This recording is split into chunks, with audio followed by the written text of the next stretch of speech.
check your microphone, Scott? Can you check your microphone? His family and some.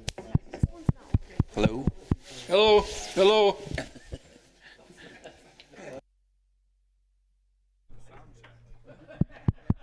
The podium mic's not working.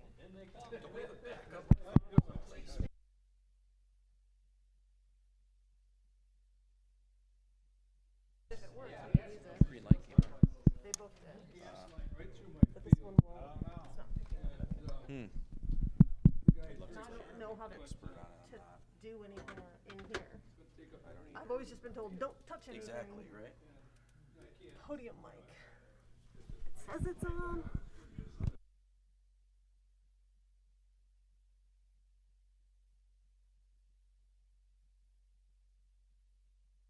Second ago. Yeah. Hello? Hello, hello?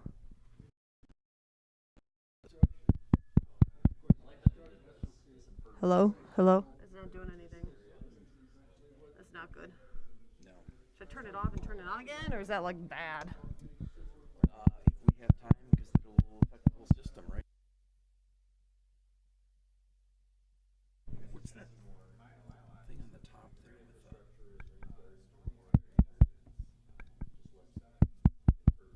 it's sure bumping like there's audio.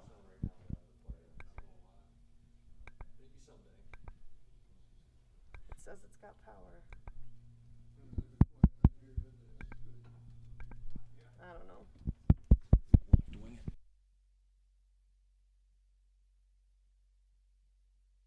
The podium microphone is not working? Oh, there you go. Those do. Neither of our podium mics work.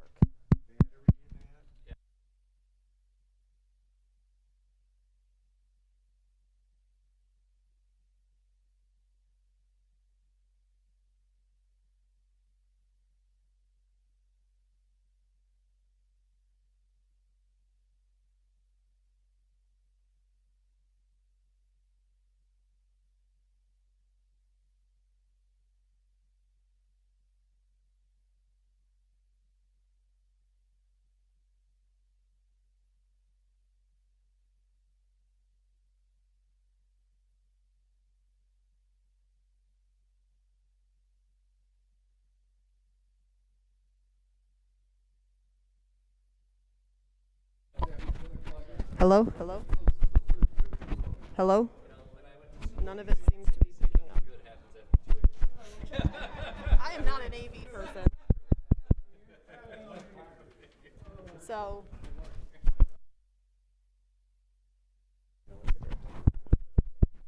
We're just not going to be able to hear This any of isn't the. the first time we had trouble. We'll Okay. just have to wing.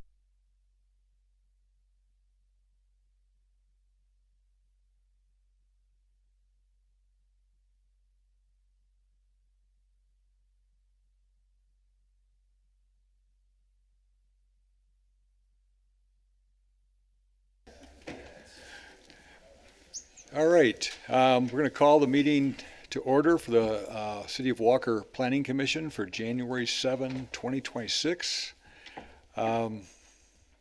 It's a case here where generally we have a mic at the podium. It's not functioning. So what we're going to do is whoever comes up to talk, if you could talk a little bit louder, because we record the meetings as well, so we want to get a complete record. Second item deals with meeting minutes. We've got the reviewing the minutes from December 17, 2025. Commissioners had a chance to take a look at it. Anyone offering a motion with regard to those? I'll move to the draft minutes. Second. Okay. Moved by Rob, supported by Pat. All those in favor indicate by saying aye. Aye. Those opposed, same sign. Motion carried. At this point, we've got two items on the agenda, but before we go into those agenda items, this is an opportunity for general public comment. And it's just set up if someone has an issue that they want to raise to the attention of the city. This is an opportunity to speak to that. Otherwise, in two cases, they are both public hearings, so there'll be a dedicated time for comments on those. Anybody wanting, with those parameters, anyone want to come up and offer public comment? Okay, no takers. We'll move right into the agenda item, and case number 25-022, public hearing. Paula Prevey, the planning director, is going to introduce the project. Thank you, Chair. First, I'm just going to get us situated here in town. So this is in regards to the Standale wire at the corner of Wilson Avenue with Michigan Drive. And the application is for an amendment to the preliminary area site plan. Obviously, this site's been developed. They had a PASP and FASPs for the different components. At this time, the applicant is asking to amend that PASP from 2003 to include 2 new outlots. The site is zoned CPUD. Hold up. So here is the site plan. You can see the existing wire in Blames, the existing outlots, and here you can see along Wilson Avenue, there's a proposal to change the location of that ring road and add in 2 new outlots along Wilson Avenue. On the second page here, it zooms in a little bit. This is a PASP, so it is high level. We don't have a great deal of in-depth information, but we did work with them through the site plan review committee process. We met with the applicant in December regarding the proposal, and there is enough information on here to meet the PASP requirements. But it's a mostly flat site, it's mostly been developed, so there's not a ton there. You can see the realignment of the ring road that used to currently goes up here, down here. Couple other things for you. Let's see. I've got those original PASPs from 2003. So as you can see, these were stamped and approved. These were the final ones. This is close to what was developed, but not exactly. You can see the gas station, the orientation has shifted. So this was originally approved, and then it was superseded by this one that has the gas station and convenience store where the location is. But you see that there are outlots at that location. Ultimately, those were not built. They built the other version. It was kind of a mix of the two. This is the one that superseded it, but at some point this was removed, and now we have the applicant here asking to add that in. So this is not a new idea, but it was, I guess, shelved for 20-some years, and it's coming back today for this proposal that we see here. So I just have a few items for the board that are outstanding after the staff site plan review committee and some changes made by the applicant. First is the lot size regulations. So in the zoning ordinance section 701, that's the schedule of regulations. It has setbacks and minimum area requirements. For the CPUD, we look at the C2, and that has a minimum lot size of 40,000 square feet and 200 feet in width. The ordinance states that in the CPUD, the lot should meet the minimum standards of the C2, quote, unless the applicant demonstrates and the planning commission determines that a better or more appropriate design can be achieved by not applying the minimum standards. And that the minimum standards are not required to ensure the health, safety, welfare of the public and users of the site, unquote. So there is provision in the ordinance if the board finds it makes sense, is the best use, is that flexibility that you get within the PUD process to work with those, not be held strictly to those minimums. So neither of the new outlaws described in the plan meet that lot size requirement. They have enough width, they do not have enough area, but they're not too far short. And the applicant makes their case in their application, and I encourage you to ask them about that. And I don't have any issue as the planner here too, or the city planning to the lot size. Another thing to discuss is parking. The current Meyer parking lot has a large open parking area with that internal access road. Some parking will be lost with the proposal here. The applicant has demonstrated that they will still meet the minimum parking, actually far exceed the minimum parking for the main Meyer store, which according to the calculations in our ordinance requires about 670 parking spaces. It's one space for every 250 square feet of usable floor area. They currently have 1,097 parking spaces in the main lots for the Meyer store, not the outlots. And the new outlots will reduce the parking area by 156 spots down to 941, which is still above the 670 required. And each of the new outlots will come in and be required to have their own parking, but that'll happen at the final area site plan stage. And the last comment I have for the board on this case is regarding signage. An applicant for a PUD can ask for additional signage, many do, through the PUD process flexibility. In this case, the applicant has proposed an additional freestanding multi-tenant sign by this driveway here near Wilson. And they make the case as their case in their application as well, and I encourage you to discuss this with the applicant, but I wanted to show you what the existing signage is. So here are two multi-tenant signs for the Meyer for the property today. One on Wilson here in front of the gas station and convenience store, that is this one. You can see it has the Standale crossings or sign on top, Meyer, Blaze, and then this one has a panel for the gas station pricing. The one to the north along Lake Michigan Drive is this one here. There is a Blaze panel there, but it didn't show up, and so the applicant put it there. They're requesting to add new panels for the new outlots. And then they're also asking for this multi-tenant sign and be a little bit smaller than the current ones. I believe it's 12 feet in height, this sign proposed right here at this entrance. And if these were approved, the new applicants would not be permitted to have their own freestanding sign, but would be provided signage on these other panels. Here on Lake Michigan, or on Wilson, right in front of them, kind of indicating where the clearest drive-in is to access those sites. And then here on Lake Michigan, because it would divert traffic internal to the site, to the ring road and get there more quickly and divert traffic away from this very, very busy intersection if people are coming from particularly eastbound on Lake Michigan Drive. So I wanted to give you a sense of the scale, what the new proposal is, and approximately where it would be located. And I believe that that's all that I have for the board. I'm happy to answer any other questions. My sample motion that was prepared has a couple of blanks in it for the board if this does move forward regarding if the size of those new outlot parcels are acceptable to the board. That should be noted in the motion, as well as if the additional signage, the additional panels on Lake Michigan Drive, and the additional freestanding sign are accepted by the board. Okay, thank you, Paul. Commissioners, any questions for Paula?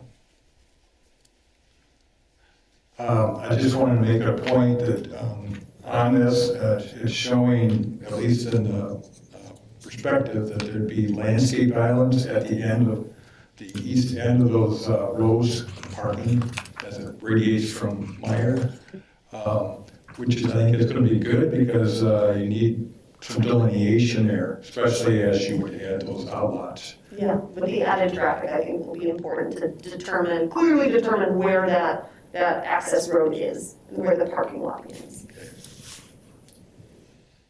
All right, no other questions or comments? Turn to Scott Connors, city engineer.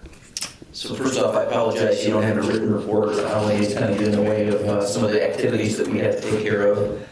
We certainly don't adjust the schedule for a lot of our public meetings, but being around is a little harder. So what I did was I put together kind of a pseudo report that has the pictures in it, because I'm not giving you enough time to look at the report and go back and forth with the plan like I would do in the office, or at least this way we can kind of show you what we're talking about here. So there are a few items that we brought up during site plan review that we wanted to have addressed that didn't get caught, so I want to show those here. The area on the right side of this picture where you see my red writing is actually a public road. So we wanted to make sure that that was clearly called out as Standale Crossings public, to make it very clear, because I think what we're looking at here with the PASP adjustment basically creates those the parcels H and I where they do not have to do work on the overall site. So whatever happens in this picture is really our last chance to look at the overall site. So how the landscape islands look, as Terry was mentioning, the ring road, all that stuff, this is it. So because when somebody comes in and owns parcel H or I, they're not gonna wanna do off-site improvements, they're gonna wanna work within their parcel boundaries. So we wanna make sure that that's very clear here. The next slide basically just covers on sheet one, either sheet one or sheet two, they've gotta put an engineer's seal on this. And I know I sound like a broken record with this, but after you've been through a lawsuit like we've been through, we're supposed to have these things sealed, and I don't want to go back to court again over something like that if there's a car accident or an angry resident. So that's got to happen. The next one is that the entrance, and if you've been to other Myers around West Michigan or around the Midwest even, the philosophy here is for entering vehicles to have free flow, so there's no way for them to get backed up out on a high-speed public road. And in doing that, the ring road or the north-south road here has to have stop control. And so we want to make sure that that's clearly shown because the ring road is being adjusted, and we want to make sure that it's, those north and south vehicles are going to stop for the entering vehicles. I think when we do look at the FASP, we're going to want to avoid that driveway that's shown there. It's on the on lot H. It's right against the intersection. That can create lots of problems. So, but we'll deal with that later. And then the last issue was just adding more dimensioning. And I think that aisle is going to be much better than what we have in the past, because I think the way that it's shaped, it's been described many ways. You know, if you look at it from above, it's almost like there's kind of an aneurysm on the parking lot, you know, and everybody cuts around that. They don't want to take the ring road around. They cut through the parking lot. I think the new islands are going to do a lot to protect people from those people that are going through diagonally across the parking lot at 30 miles an hour. But all those dimensions got to be in place now because they're not going to come with those outside lots. So we want to make sure that the widths are there. Probably even call out what's in those islands. I don't think I saw that anywhere in terms of landscaping and things to make sure that it's very, very clear. So kind of a summary, here are the things that I would ask that you would condition. I did put this into a PDF, and Paula has that, so you can refer to the city engineer's report of January 7th, and I think that would cover you.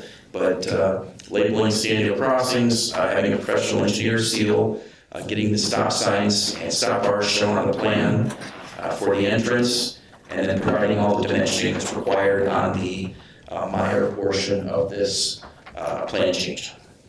And that will cover us. Thanks, Scott. Give commissioners any questions, comments? Mark? Yeah. Aneurysm, that's a big word for an engineer. Well, I'm sitting next to a doctor, so. So, yeah, that's what we're here, I'm curious, Scott, why, is there any reason we wouldn't want to have them add islands to the left and right of the affected area? There's 1, 2, 3, 4, 5, 6, 7, 8, 9, 10, 14 rows there, and 5 of them would have no islands. Right, exactly, right there. I think Some of them do already, I'm sorry, some of them don't. You're At least correct. the one with the cursor there. I think that's a painted island there. Okay, any reason we wouldn't ask for that to be made an island as well? It certainly would make it a better plan, and I think if you go to the south side too, behind the gas station, there's a painted island there as well.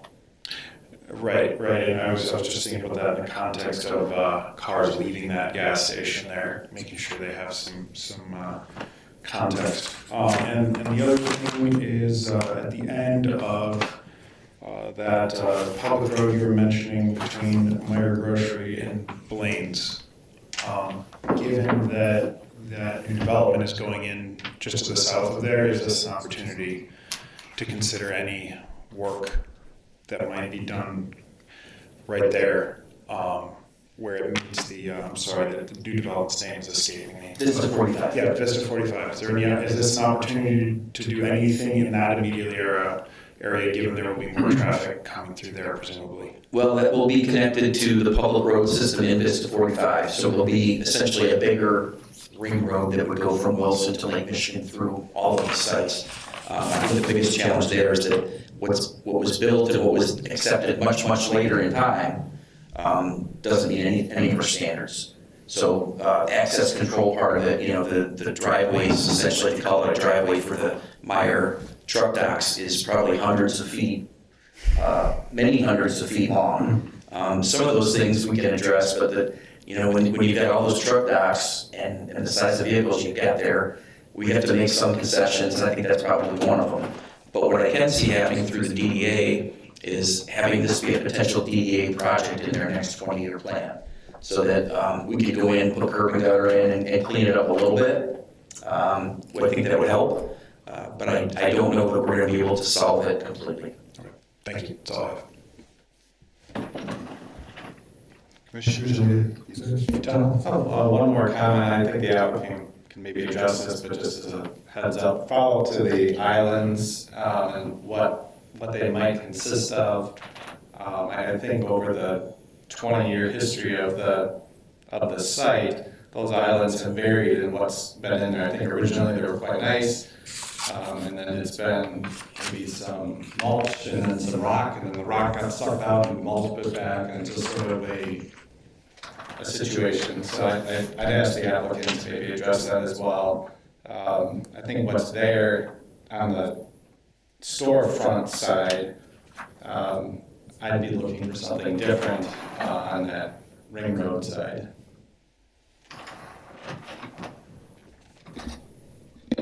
Thanks, Tom. Any other comments, Questions? Okay. At this point, before we open public hearing, we look to the applicant to come forward. Give us your name as you would come up. Speak a little bit louder if you could today, and give us your address as well.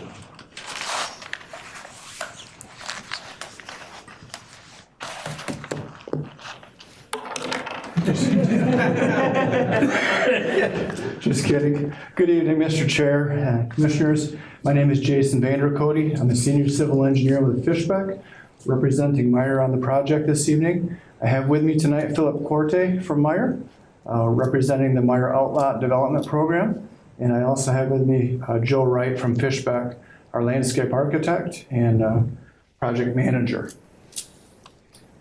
First of all, thank you for appreciate you being here and processing our application.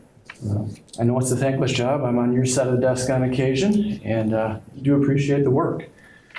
Paula did a fantastic job of presenting the application for us with the report and the coverage. And I don't have a lot to add to it other than maybe just a couple of figures. The current PUD is 50 acres. And the acreage that we're talking about here is 0.66 and 0.79, I believe, for outlots H and I. So literally it's approximately 4% of the PUD. Secondly, and I don't know that Paula's going into this because it's not part of the application at this point, but it is our intent to place a Chipotle on outlot H. And then we have not selected a user yet for outlot I. However, you'll see in some of the application materials that we have placed a similar size building, parking lot, and circulation system on that outlot for planning purposes. As we've done that work over time, Meyer's customer shopping habits have changed, and Meyer's methods of serving them have changed. And we no longer need a parking lot that has 1,100 spaces in it. So some of those spaces are used for snow storage, some of them are used for commuter parking, some of them are just vacant.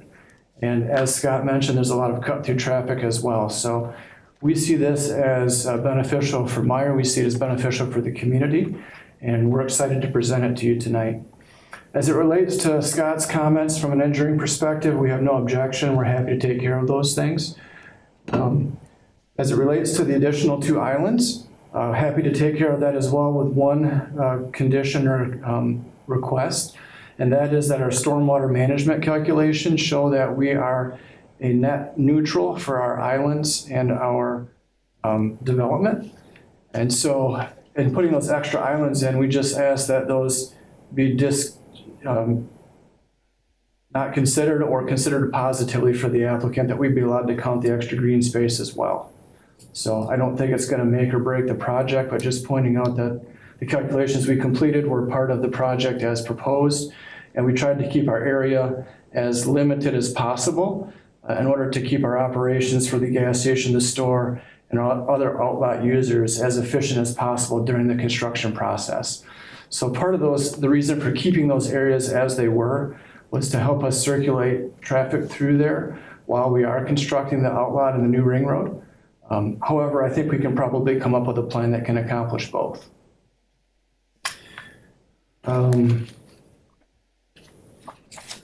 As it relates to a better or more appropriate use of space, the reason that we're asking for the smaller outlots than the 40,000 square feet, in addition to what's listed, or I guess in summary of what's listed in the application, is that Meyer intends to own, operate, maintain the ring road and the islands. And if we were to create larger outlots, the ring road would either have to move in, or the outlots would have to own the Meyer road and part of the Meyer parking lot, and we'd have to lease it back from them. And so that really didn't make any sense to us. We thought it made a lot more sense just to present our request to your commission and see if that was acceptable. As it relates to the signs, I think Paula did a nice job there as well. And the intent is, as the outlots go in, they're going to obstruct the view to the supercenter for pass-by traffic. You'll just have gaps instead of the full facade. And so we're hoping to guide our customers to those entry points efficiently, as well as limit the sign clutter along the road. They're already busy roads. And by consolidating them onto single signs, that can help to have motoring traffic make that observation quickly, efficiently, keep the the city looking nice, the customers to find their way easily, keeping traffic out of the Wilson and M45 intersection when possible. So with that, I'll open it up to questions. Philip, if I've omitted anything that you wanted to mention, feel free to come on up, or I'm happy to answer questions. All right. Commissioners, any questions, comments? I did have one other thing, if I may. Scott made an astute observation in our shipping receiving area. It's also a fairly busy busing area. We do have a bus stop on that side of the building as well, with a couple of different routes, and it's a lot of bus circulation there. So there's several large vehicles making lots of maneuvers, and we appreciate that. In the current condition, without the Vista 45 traffic, it works just fine. So as Vista 45 comes online, we may have to look at some operational changes there, but for this application, we're just looking out front along Wilson. There's also, I believe, a preliminary area site plan. So a question for Paula would be, do you need a final area site plan for the ring road and the islands? Or are you comfortable with us adding that information to the preliminary area site plan? Or do we bring it in with the outlot H and the outlot I final area site plans? What's the best way to handle that procedurally? I had imagined it going that this is the final review for the ring road, essentially. Okay, then we're happy to It was have not that my information. intention to require Meyer to bring back a final area site plan with essentially the same information. Most of the things we look at on the final area site plan are already constructed and adequate. The applicant has shown that there's enough stormwater detention to handle the new, with the taking away some parking and adding some impervious surface around the new buildings and things. So the details for the new outlots would come in as individual final area site plans, so that this would be the one primary review for the changes to the ring road, if the board's comfortable with that. If you feel the need to have them bring it back in, obviously you can require that. And the reason I asked the question is we're happy to add it to this plan as requested. We can add, come back with a final area site plan that has the information. We're happy to do it either way. We just want to make sure that we're accommodating the most efficient process for the city. As one of the old guys that's been around here forever, I would say what we traditionally do is off of the preliminary area site plan, all of the site infrastructure is put in place so that those parcels then become plug and play. So it would be our assumption that this work would get completed, any of the conditions that we have here would be amended into this plan no more public submittal, and then it would be taken care of privately to set it up for those lots to come in with that FASPs. From a historical perspective, you can do whatever you want. We have no objection to that procedure. Okay. I think we'll need to get more specific then on like how the islands are going to be constructed and what's going to be in them, because that's sort of an open question right now, isn't it? The construction is going to be consistent with the current islands. We're just going to move them over. So if it's something where you want to see specific landscape materials or specific mulch depths, happy to provide that in detail to Paula and have staff approval, or if you want us to bring it back and communicate with you too, we can do that. I don't have that answer standing here tonight. We don't have it. We haven't gone through the landscape architecture of that, that design yet. But we can provide that and resubmit to Paula for approval. Okay. You also mentioned snow storage, Yep. call it. Yep. What would be the plan without that space for that? Or Great reduce question. space anyway? Yep. The plan would be to continue to store snow in the main parking field along the perimeter islands. As the parking figures mentioned, the parking requirement for the store is 670. The parking provided is 941. So that leaves us almost 250 parking spaces that are above the requirement. So we feel that we still have ample additional parking spaces for snow storage in the winter months, primarily after the Christmas shopping season, when most of the snow load arrives. In the event that we get an early snow or that we need the space, Meyer operations team will pull in loaders and trucks and off-site it. But generally speaking, we'll put it in those outer spaces next to those islands. So as part of this review then, should we be concerned at all with parking for the two proposed parcels? Okay. Yeah, parking for the new outlot developments will be discussed in detail at the final area site plan review where those developments come in. Understood. Okay, I think at this point, thank you very much. We'll open the public hearing, get public comment, and then we can deliberate. I'll make a motion to open the public I will hearing. second. Okay, motion by Tom, supported by Jacob to open the public hearing. All those in favor indicate by saying aye. Aye. Those opposed, same sign. Motion carried. Anyone in the audience that would wish to come forward and offer comments? No takers. I'll make that motion to close the public hearing. I will second. Okay. Motion by Tom, supported by Jacob, just by a whisker. All those in favor indicate by saying aye. Aye. Those opposed, same sign. Motion carried. Now, one of the things that Paula mentioned in her presentation, her staff report, is some conversation with regard to the size of the lots, size, dimension, and the like. I thought what she pointed out as far as how we've handled it other developments, say around Green Ridge recently, most recently, and the I think comments that they offered this evening with regard to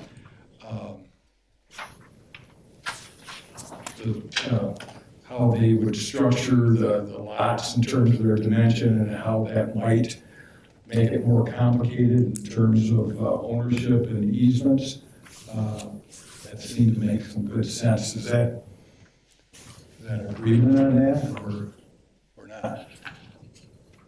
Sure. Okay. I just have to be a bit of a pedant, though I totally agree with it, and I plan on voting in favor of it. Couldn't we have achieved compliance if it was a single lot and the building was a duplex? Is that just in the interest of getting creative, figure out how to stay within the normal bounds? That seems like the obvious answer. I'm curious if that was on the table, would have been possible. Paul's point of face, I'm guessing that's not normal within this Theoretically, it is absolutely possible, but at this point, normally we respond to what the applicant brings in, and they chose to bring in two separate outlots. I assume for reasons related to the wishes of their end user, and it's well within the flexibility of a PUD to have those lots be slightly smaller.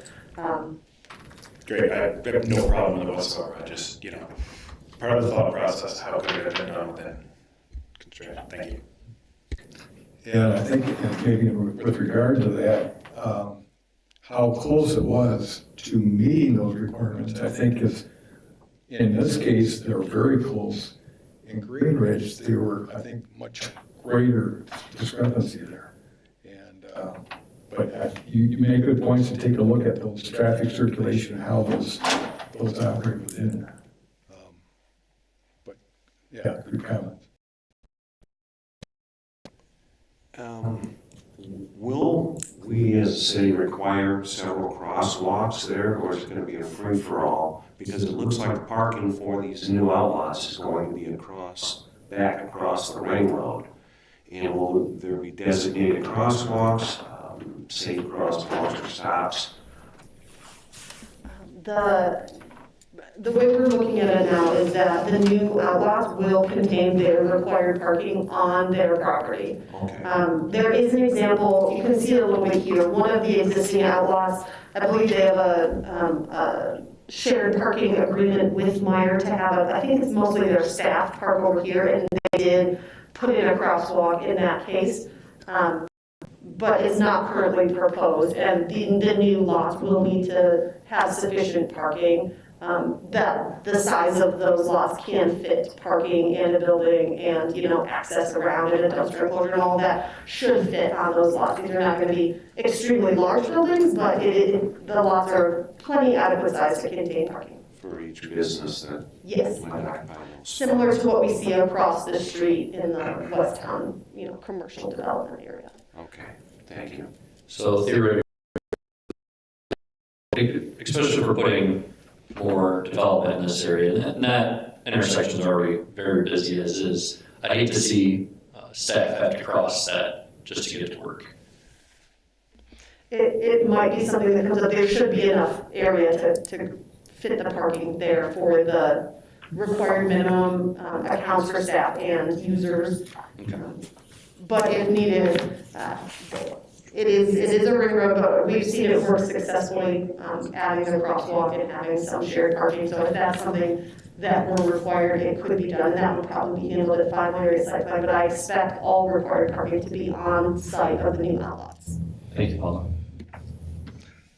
Yeah, a factor in that might be whether or not they have some type of a drive-through on any of these, because that can take up a lot of room towards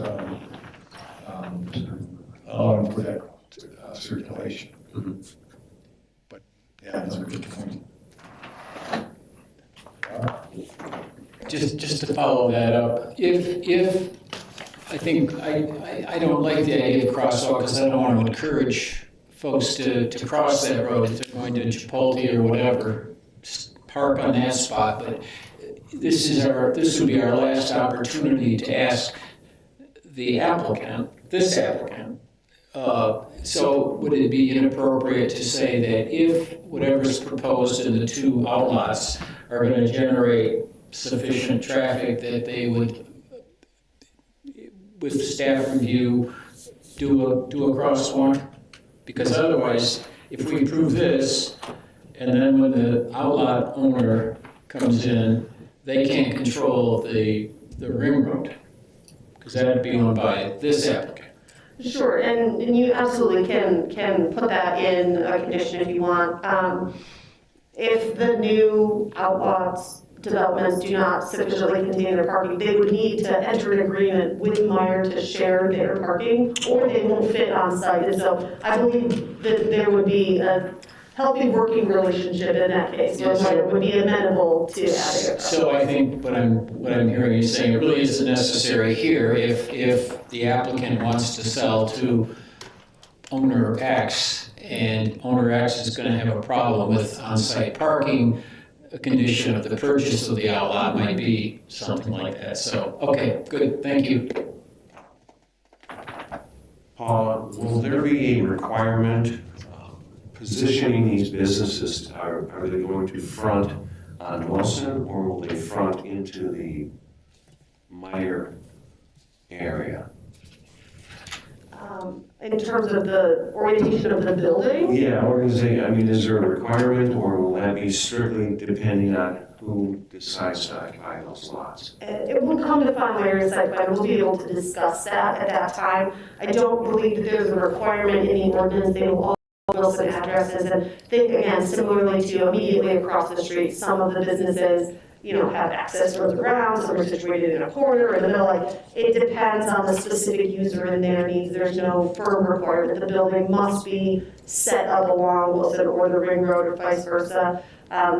Is, very suburban, car-oriented development, there's some flexibility there, unlike maybe when we discuss in the kind of downtown Standale area where it's or some of our redevelopment areas where we're really trying to pull buildings up to the road. In this case, this type of development, there's no requirement that I'm aware of.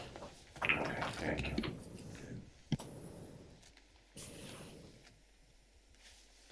All right. Good discussion. We have someone drafting a motion for this.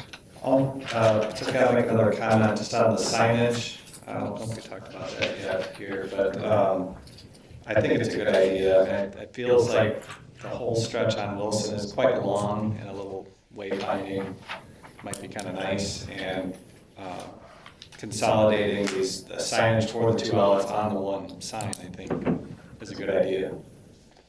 No, that's a great observation. And thank you for highlighting that. And then my last comment was just to get on the islands. I guess I'd ask the applicant to work with staff to figure out, there's so much cut through traffic and 20 years of ingrained 30-mile-an-hour diagonal through the parking lot that you worry about the construction of, like, are people going to drive over these islands? Are they going to see the islands? What are they constructed? And I want it to look nice. So that would be my request. What that ultimately comes out to be, I don't know that I can weigh in on that, but incorporating, I think, Jacob's idea of adding or contemplating the north and the south island additions would be helpful to that cause. Mark? That was Mark. President Mark.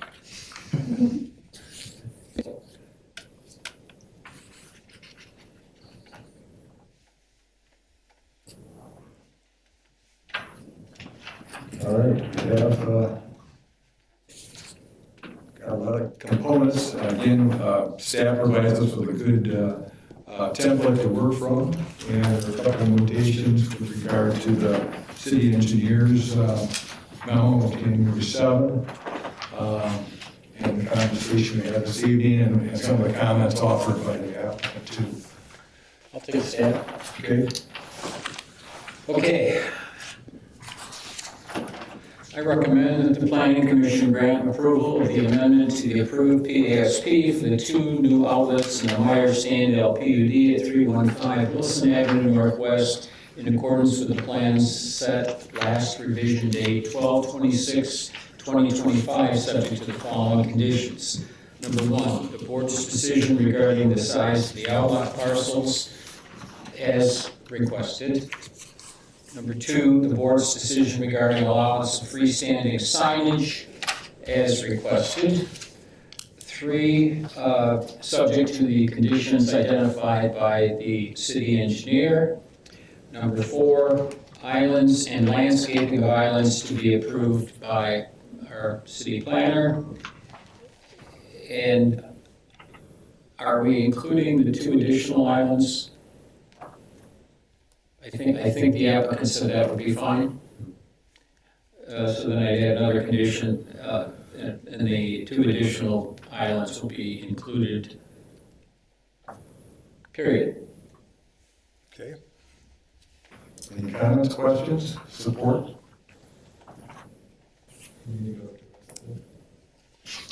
Look them in. I know the findings of fact. Oh, I'm sorry. For the record, I didn't flip the page. Oh, just a minute.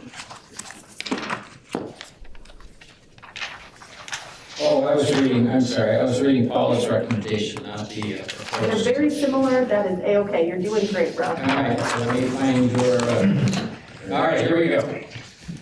Findings of facts, under section 11.02.G.5. The major amendment to the approved preliminary site plan to add 2 new outlets described in the amended preliminary area site plan set dated 12/23/2025 does continue to meet the standards contained in the preliminary area site plan requirements, section 11.02C7 of the zoning ordinance. The amended preliminary area site plan is in substantial compliance with the previously approved PASP as amended herein with a new outlets consisting of maps and accompanying written materials. The PUD does comply with the uses permitted by the CPUD district and the uses approved within the related PASP. Motion by Rob, supported by Support. Mark. Any other comments, questions? All, Should we explicitly address the applicant's request that additional islands be credited to them as permeable green space, or will staff just take care of that As we were going through the math there, we were talking about the small percentage of the site that we're dealing with, these 2 lots.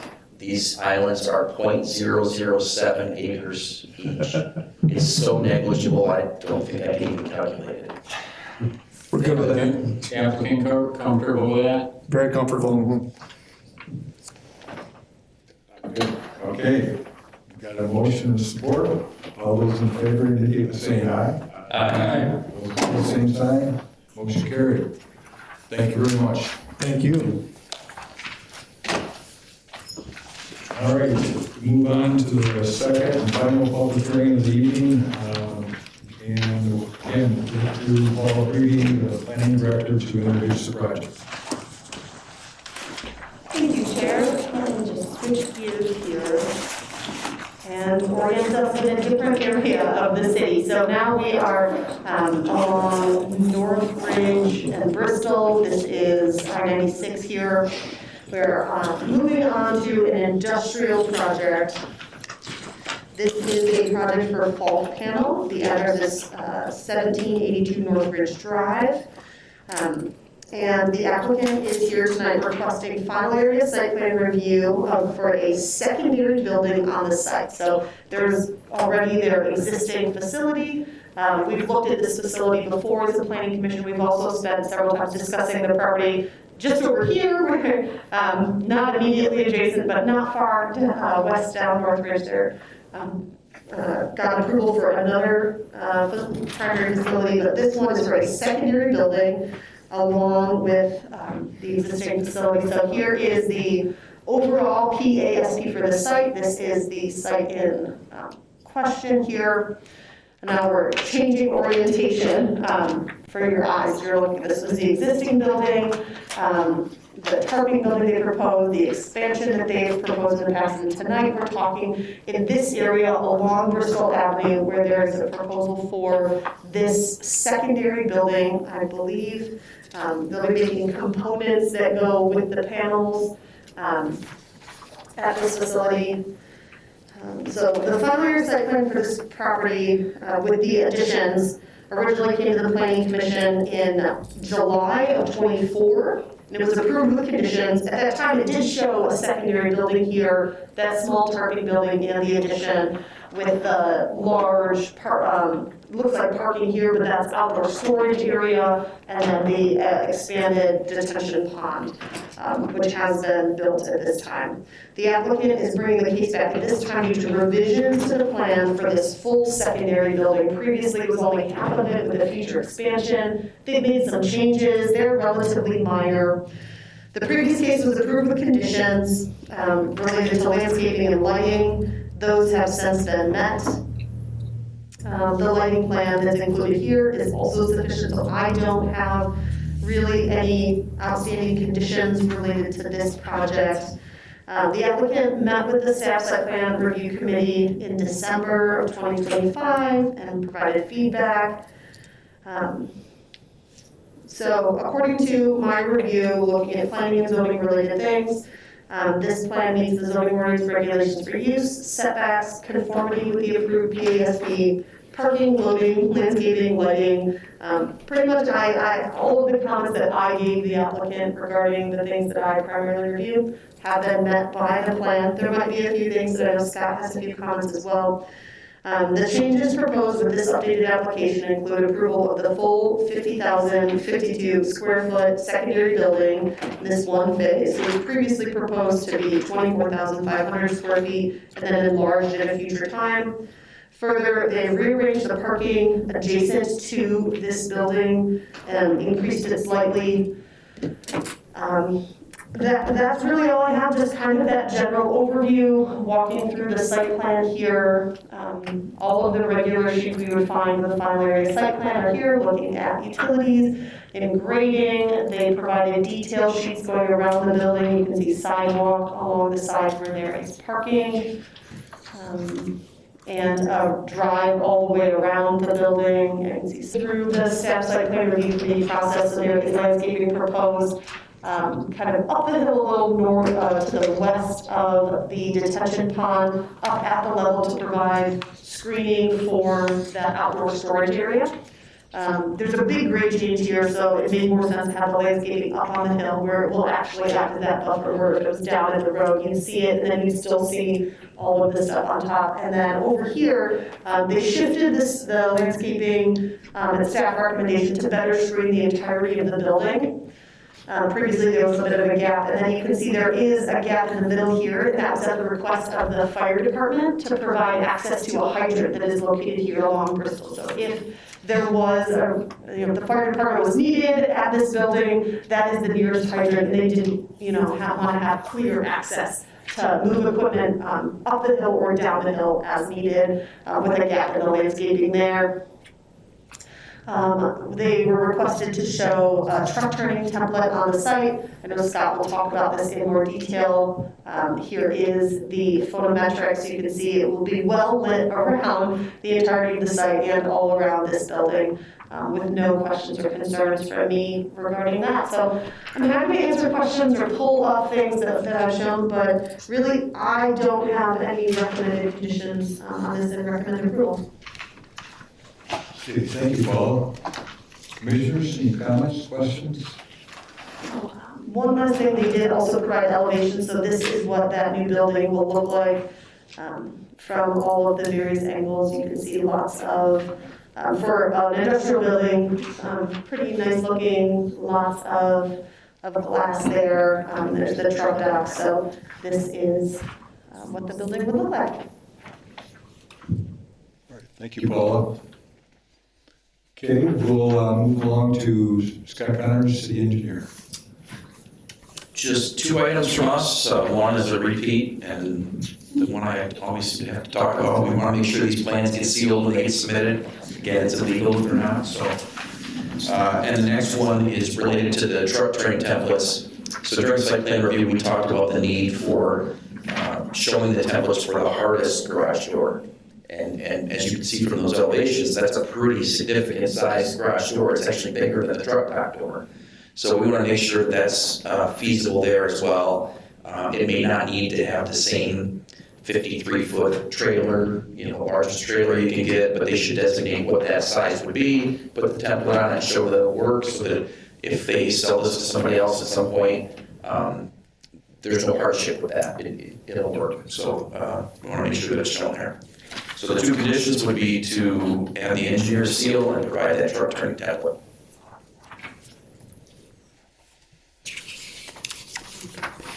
All right, thanks, Scott. Any comments, questions? Okay, at this point, we could have a representative from the applicant here come forward and use your outside voice this evening if you could. And give us your name and address. Good evening, ladies and gentlemen. Thank you for taking your application. I am Tom Medema from Medema Metal Building Systems. I'm the general contractor for Falk on this project. Falk has asked us to build this building. They're going to use it for their trim and flashing department. They're going to have folders, benders. It's also going to be a storage area for fasteners, all their extra coil steel. But the primary use at this time is going to be for all their trim bending and such. I have with me David from Moore Brugink to ask me to answer any civil questions. But the other component of this building, they're going to do a 3-story office on the southwest corner. That would accommodate one, a break room, but also for their trucking department, as well as all the people that are associated with the trim department. So, yeah, we feel we have plenty of parking, and open to any questions you may have. I've got a question regarding the truck turning template and the outdoor panel storage. According to the template, and I understand this may not be exact as it's going to play out. However, it shows the truck kind of come in off the entrance, pull out there, and then back into the loading dock, the truck well. And I've got one diagram here that indicates that area, a good part of that area is the outdoor panel storage area. Are those racks, or is there going to be some kind of a lane through there for heavy trucks to position themselves to back into that truck well? They will keep a lane in there. Right now, all their panels are stored on ground level. They stack them two packs high. So they're movable, so they will adjust their storage to make room for trucking. They're not anticipating a lot of truck use in the load dock for this property. Again, because most of it's going to be product that's made, and they'll bring it out and bring it out to their yard where they'll just put it on trucks and then ship it out. Okay. Thank you. What panels, these are structural panels, tell me a little more what those are like. Well, it's a pre-insulated metal panel, so it's usually 3 or 4 inches thick. It's got a metal skin on the inside, a metal skin on the outside. It's used a lot in industrial projects, metal building cladding. They make a roof panel to go on the roof as well. Do you get a order for so many of these at one time? Is that the way you work? Yeah, they've got orders. Yeah, they'll get an order for, and they're shipped all throughout the United States and Canada. So they'll get an order, assemble the panels, and then stack them outside in the outside storage, and then throw them on the semi and bring them out to the site. Yeah, they certainly are expanding. This is the second, third, fourth time we've had you come by here and want to build more stuff. Thank you. If I may, with regard to this is trim operation will be taking place in this. Do you know whether that trim is brought over to the larger building to the west, or is that sent out separately and then assembled on the job site? So the way it works, the trims are going to be folded or bent in this new building, so that they have coils of steel. They will unfold a coil of steel, take it to the folder benders. They're going to have 3 or 4 benders in there. It'll make the trims, they'll put it in a crate, and that crate gets sent out with the panels. Okay. So it really doesn't go into, right now that is being done in their main building, but they're too tight. That's why they need an additional building for trimming. Okay. Thank you. Yep. Any other comments, questions? This is advertised as a public hearing, so is there a motion to that effect? I make a motion to open a public hearing. Okay, motion by Pat. Second. Supported by Mark to open public hearing. All those in favor indicate by saying aye. Aye. Those opposed, same sign. Motion carried. Motion closed. No other public comment? Thank you. No. So motion by I'll support. Support by Pat to close the public hearing. All those in favor indicate by saying aye. Aye. Those opposed, same sign. Motion carried. Commissioners, A question for the engineer, I guess, with that most easterly dock and door. I mean, do you think that that turning template is achievable? Yes, I believe it is. I kind of just went for the easiest showing into the truck, the truck dock that we thought was necessary, but I can definitely show it. The trucks that are going into the overhead doors are not nearly as big, and so they'll be able to do a little bit sharper turns than a full semi truck. and your name is? David David. Johnson Bolton. Okay, thank you.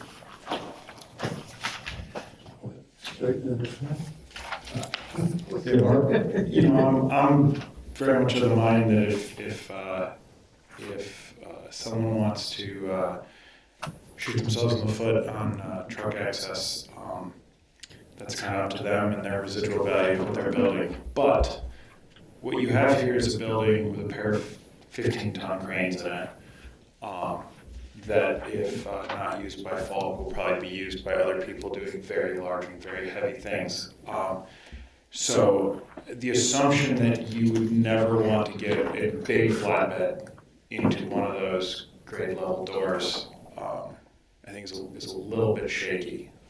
So I am curious, just because I never want to hear about a truck falling into the pond there, if it would be possible to make it into one of those big doors. With a full semi? Just here, I'm imagining, a big flatbed full of coils. Try to back up into one of those so we can get unloaded by one of those 15-ton cranes. 'Cause you don't usually unload coils at a dock's back, that will look great. Or maybe you do, but I've not seen it. I can do a truck turning template for a full size semi as well, as if that's. Yeah, I'm but like I said, it's not, it's their residuals if the building is less usable. But There is another door actually on the west side of the building okay. Yeah. that would have access, that they could back right underneath the 15-ton cranes, pick off the coils. And most of the coil steel will come in, they're anticipating through those doors. My other question is, I'm in the polyurethane industry and I've had several customers burn down. Is there going to be reacting foam in this building? And if so, is this just something that the fire department is, how to say, if it's relevant? This building will have metal fasteners, coil steel, and folding. They don't anticipate any foam storage. It's just, again, for their trim flashing division. Thank you.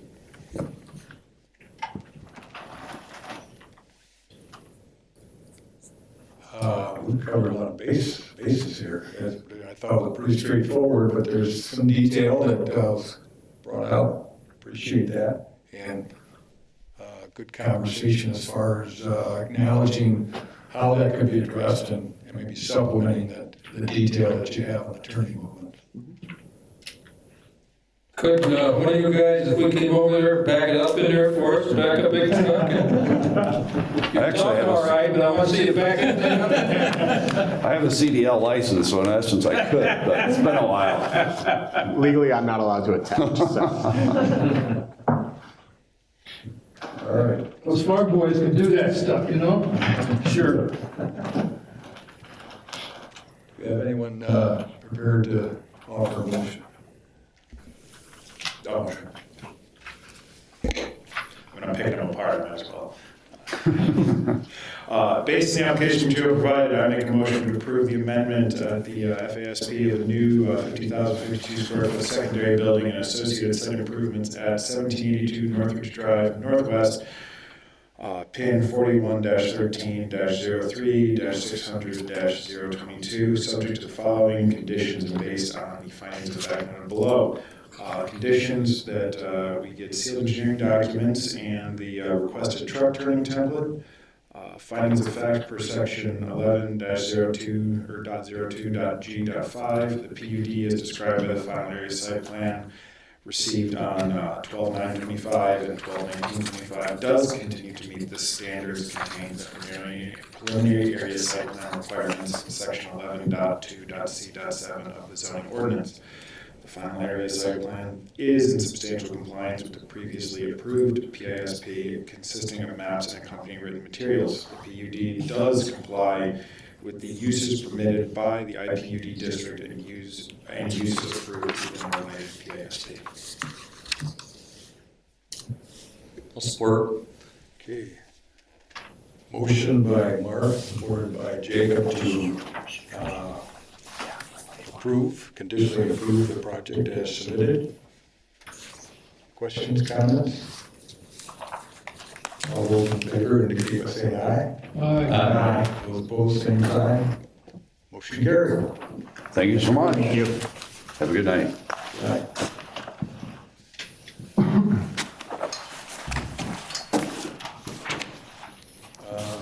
Next item on the agenda is election of officers for 2026. We've got 7 of 9 here. I believe that's for Scott. That's no longer serving on the boards. There is a vacancy there. Talking to Paul, it sounds like that'll be filled next Monday. Or do we have?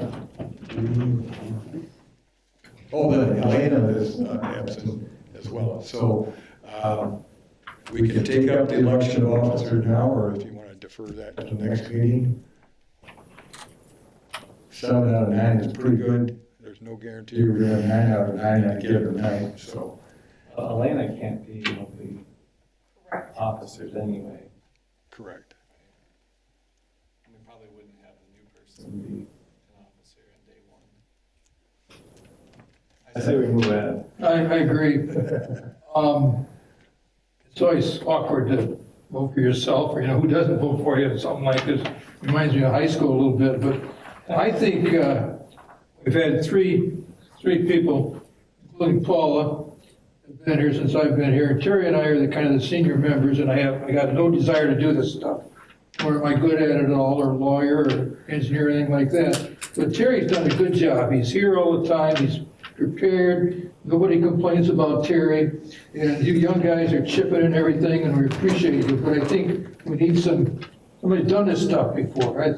So I'd recommend Terry continue his job.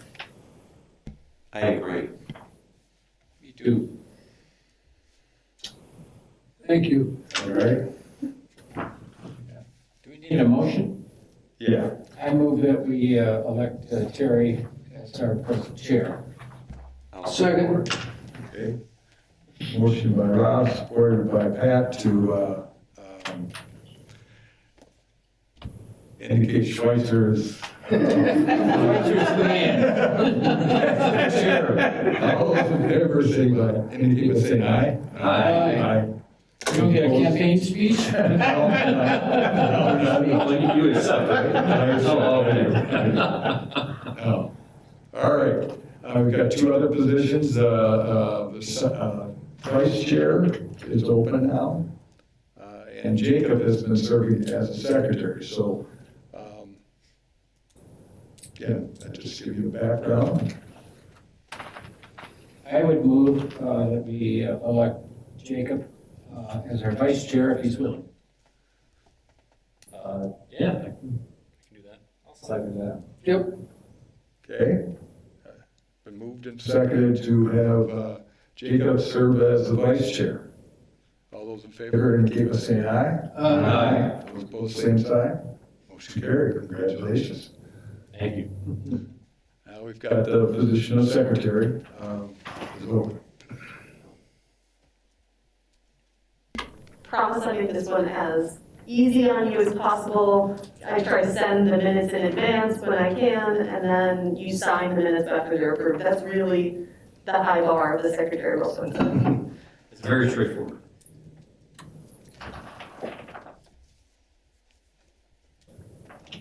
Now, this is your opportunity, since you were nominated for vice chair, to nominate somebody for secretary. Although anybody could do that. It's yeah, big shoes to fill. Well, is there anyone with interest in it?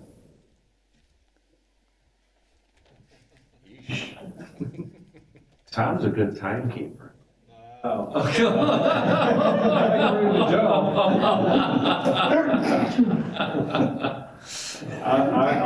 do secretary, but only if anybody else wants me to. I'll support Tom. Second that. Okay. Okay, motion by Jacob, supported by Joe to specify Tom as the secretary. All those in favor indicate by saying aye. Aye. Those opposed, same sign. Who's the timer? That's an important job. That's 3. Do I got last 3 minutes? We need Secretary Good role. idea. Oh, no. How are you doing it? All right. Well, our next meeting is scheduled for January 21st in 2 weeks, and we have one item on the agenda, so it should be a short and sweet one. It is the All-Star Cheerleading Facility coming back for their special land use. That's a bunt. All right. Motion to adjourn. Yeah, support. Okay, motion by Tom, supported by Jacob to adjourn the meeting. All those in favor indicate by saying aye. Aye. Opposed, same sign. Motion carried. Adjourned. Yes. Thank you very much. Did we go over the new members going to be? No Sunbridge yet? I asked Paula before. No,